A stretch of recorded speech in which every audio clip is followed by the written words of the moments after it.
Okay, so refugees, right? Like, what actually is a refugee? We hear that word all the time, but it's a lot more complicated than just someone who needs a new home. That's what we're diving into today. That's a big question, Yeah, and a really important one, especially now with so much displacement around the world. exactly. Luckily, we've got Hugo Storey's book, NUW, The Refugee Definition in International Law, as our guide for this deep dive. It's hot off the presses, folks, and Storey gets right to it. The 1951 Refugee Convention. It's like the bedrock of everything, It right? really is. I mean, you'd think something written over 70 years ago might be a little, dusty by now. But the 1951 convention, it's still the cornerstone of how we define and protect refugees. Okay, but law. Mm. Yeah, law is complicated. And I'll admit, when Story kept bringing up Lex Specialist, I had to do a quick Google search. So for those of us who aren't legal scholars, break it down for us. What makes this convention so special?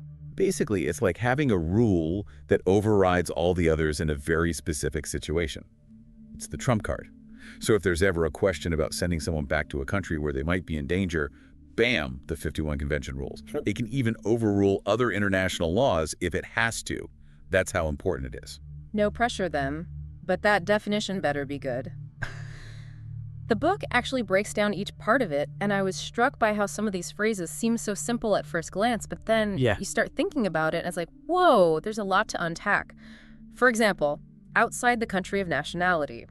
Sounds straightforward enough, but Right. Except what about people with dual citizenship? Or those who are stateless, with no nationality at all? Suddenly it's not so simple. exactly. And then there's that whole well-founded fear of persecution bit. Like, how much fear are we talking? And what even counts as persecution in the eyes of the law? Those two phrases alone have probably caused more debate and legal head-scratching than anything else. I bet. So let's dig into those, because that seems to be where things get really interesting. Okay, so persecution. It's a big word, and it feels kind of loaded. It is. And it's one of those things that's evolved a lot, especially with how we understand human rights. Right, because it's not just about being physically attacked anymore, is it? Exactly. Like Story says in the book, imagine someone who's fleeing because of their religion. Back in the day, the focus might have been on, like, were they actually beaten up? Did they receive death threats? That sort of thing. Which, Well, I mean, obviously that's all of of them. course. Yeah. But the human rights lens, it kind of widens the scope. It asks different questions, like, are they free to practice their faith? Or talk about it openly without fear? Are they being treated as equals in society? Are their rights being respected simply because they're human? So it's less about the what and more about the why. It's about the reason behind the harm and whether it strikes at the core of who someone is. And this is where my brain kind of went into overdrive, because then there's this whole other layer, the internal protection alternative, or as Story calls it, the IPA. Yes, the IPA. Not gonna lie, that one threw me for a loop. It's definitely a brain twister, Mm. and it's one of the most controversial parts of refugee law, to be honest. Lots of debate about it. Okay, so break it down for me. What's the basic idea behind it? In the simplest terms, it's asking, could this person, even if they are facing persecution in one part of their country, could they potentially find a safe haven somewhere else within those same borders? So, like, if you're facing threats in, say, a small village, could you just relocate to a big city in that same country and be considered, like, safe? Problem solved. Well, that's the thing, isn't it? It's not always that simple. And Story gives this example in the book. Someone's being persecuted for their political beliefs, right? They're in a rural area. So the IPA question becomes, could they realistically move to a more liberal city, a place where those views are accepted, where they'd have the government's protection? Okay, so you're looking for pockets of safety within the country itself. Makes sense in theory, but how do you actually measure that?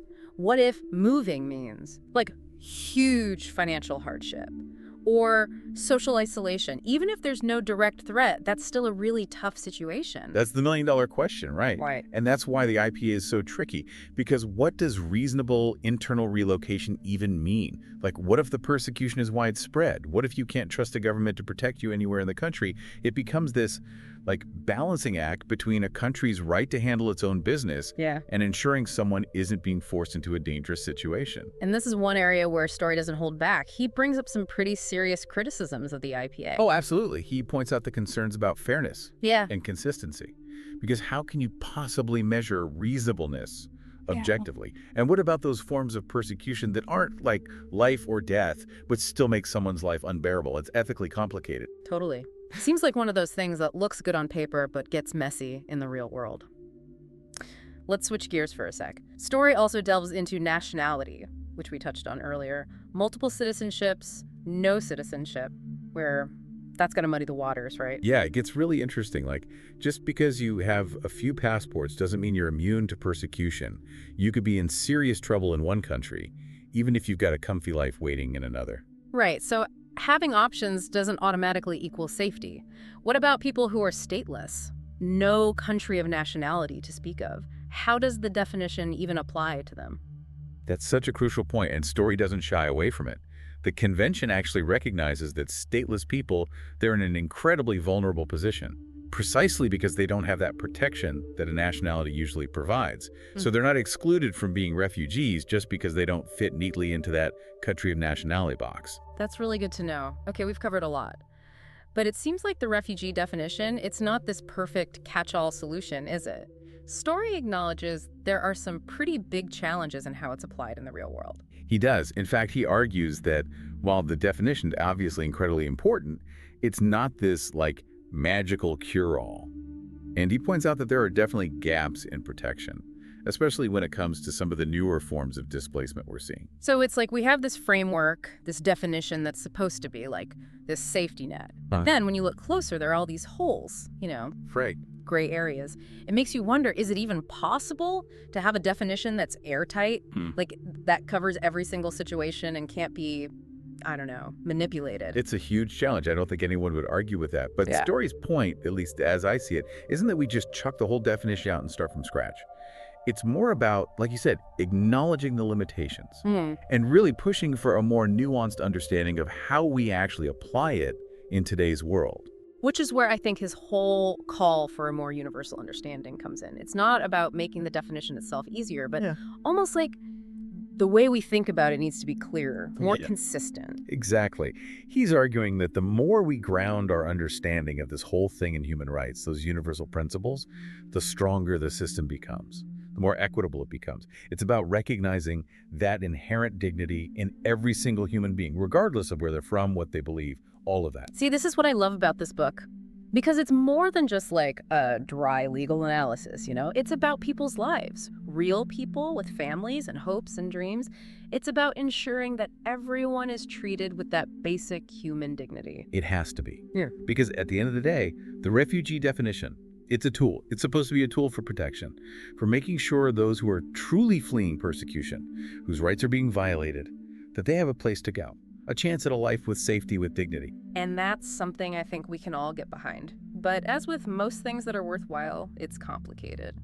Storey leaves us with a pretty big question, one that I'm still kind of chewing on, to be honest. How do we make sure the refugee definition stays relevant in a world that's changing so fast? How do we balance a nation's right to control its borders with the very real and urgent need to protect people who are literally fleeing for their lives? That's the million-dollar question, right? Yeah. And there are no easy answers. But that's what I appreciate about Storey's work. It gives us the knowledge to really understand the nuances, to see the human faces behind all the legalities. It's a call to action for all of us to be engaged with these questions, to keep pushing for a more just and humane world. 100%. Well, on that note, I want to thank everyone for joining us for this deep dive. I know it was a heavy one, but these are important conversations to have. Make sure to check out Hugo Storey's book, No W, The Refugee Definition in International Law, for a deeper look at everything we discussed and more. Until next time, keep those brains buzzing.